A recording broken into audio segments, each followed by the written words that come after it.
Assalamualaikum warahmatullahi wabarakatuh. Halo teman-teman, hari ini bertemu lagi denganku di mana kita akan belajar tematik tema 3, subtema 4, pembelajaran 4 dan 5. Namun sebelum itu, ada baiknya kita melafalkan lafaz basmalah terlebih dahulu ya. Bismillahirrahmanirrahim. Adapun tujuan pembelajaran yang akan kita capai adalah sebagai berikut.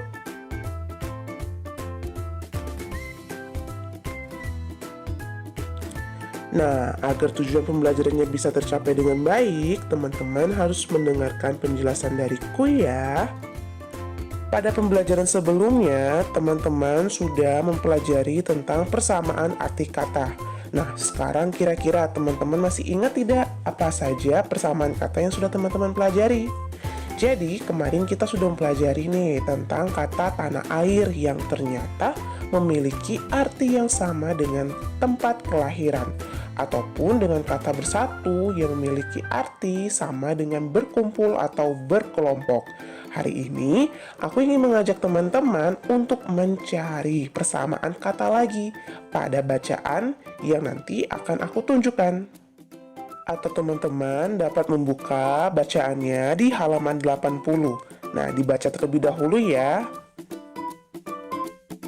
Nah, sekarang kita tentukan persamaan dari kata-kata yang ada di sebelah kanan, kemudian kita cocokkan dengan bacaan yang ada di sebelah kiri ya.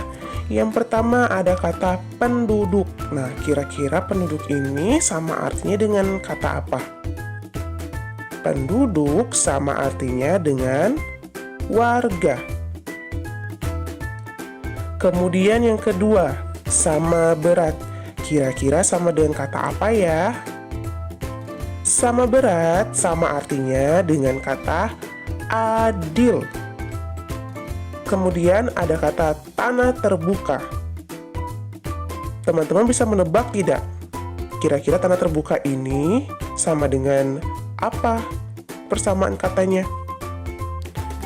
Tanah terbuka sama artinya dengan lahan kosong. Kemudian kalau gotong royong, iya benar sekali, bekerja sama. Kalau memotong, pasangannya adalah memangkas.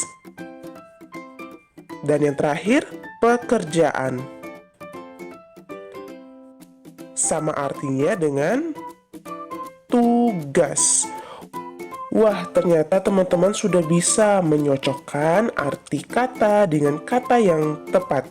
Teman-teman bisa banyak berlatih dengan membaca bacaan untuk bisa mengetahui atau memperbanyak kosakata. Jadi, ketika diminta untuk menentukan persamaan kata, teman-teman tidak akan bingung lagi. Oke? Teman-teman pasti tahu bahwa Indonesia adalah negara yang kaya, termasuk juga kaya akan keberagaman suku bangsa yang terdiri dari Sabang hingga Merauke. Nah, pada gambar ini merupakan contoh suku-suku bangsa yang ada di Indonesia, di mana suku-suku bangsa ini memiliki beberapa ciri khas loh, dari mulai baju pakaiannya atau pakaian adatnya, kemudian ada senjatanya, kemudian ada rumahnya, makanan khasnya. Jadi tiap suku bangsa itu memiliki keciri khasan yang berbeda-beda. Sehingga kita dapat membedakan antara suku bangsa yang satu dengan suku bangsa yang lainnya. Berikut adalah beberapa contoh nama suku bangsa yang ada di Indonesia. Kalau suku dari Sumatera Selatan namanya suku Melayu.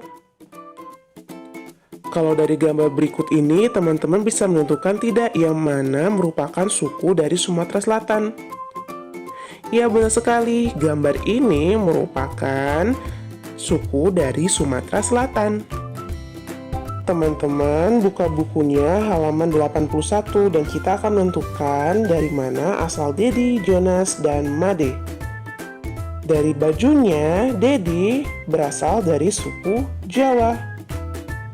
Kemudian si Jonas berasal dari suku Dayak. Dan Made berasal dari suku Bali. Ditandain ya teman-teman di bukunya.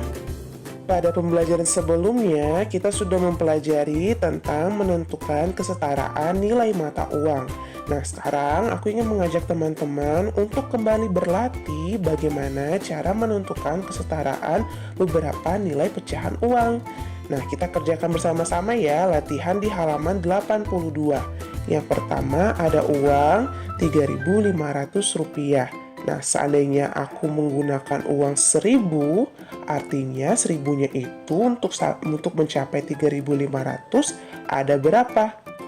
Ada 3.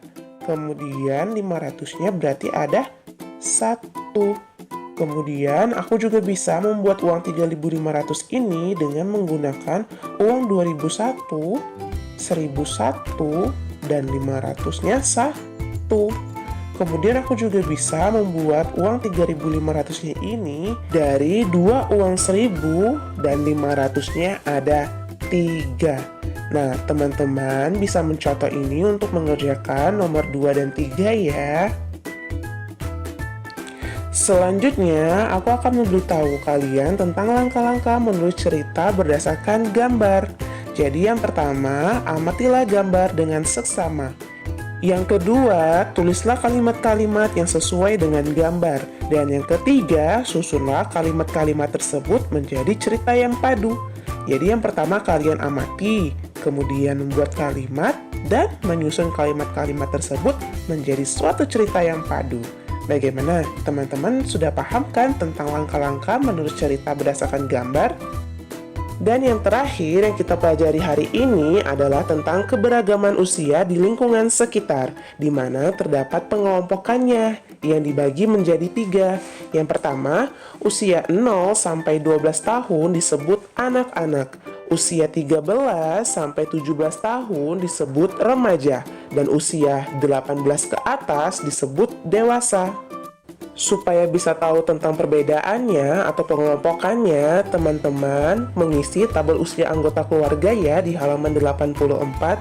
Cukup 2 saja anggota keluarga yang ditulis, misalnya ayah dan ibu. Nanti dikerjakan dan dikumpulkan kepada wali kelasnya masing-masing. Baiklah, demikianlah pelajaran hari ini. Lebih dan kurang aku mohon maaf. Kita akhiri dengan melafalkan lafaz hamdalah. Alhamdulillahirabbil alamin. Sampai jumpa lagi di pertemuan selanjutnya. Wassalamualaikum warahmatullahi wabarakatuh.